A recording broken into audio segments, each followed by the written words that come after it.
Guys পাহাড়ে যে এতটা গরম এটা তো আমি আগে থেকে জানতাম না। হ্যাঁ গাইস, আজকে সকালবেলা ভাবছিলাম পাহাড় থেকে কিছু বাককচু তুলে নিয়ে আসবো, তাই দেরি না করে হাঁটতে হাঁটতে চলে যায় পাহাড়ের দিকে। আর গাইস পাহাড় যে এতটা গরম এটা তো আমি আগে থেকে জানতাম না। তারপর গাইস হাঁটতে হাঁটতে চলে যাই আমরা একটা গাছের নিচে একটু বিশ্রাম করতে। কি শান্তি। আর গাইস আজকের আকাশটা কিন্তু অনেক সুন্দর লাগছে। তারপর গাইস পাহাড়ের মধ্যে আমি একজন মেয়েকে দেখতে পাই। ওই মানুষ বুঝি করবার এটা কি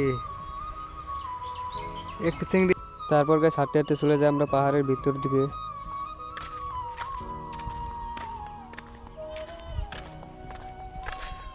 ভাই পাহাড়ের ব্লকটা মানে গাইস পাহাড়ে এসে ব্লক করাটা অনেক মজা। ও ভাই আমার আঙ্কেলটা গাইস আমাদেরকে এখন এই গরানটা দিয়ে উঠতে হবে।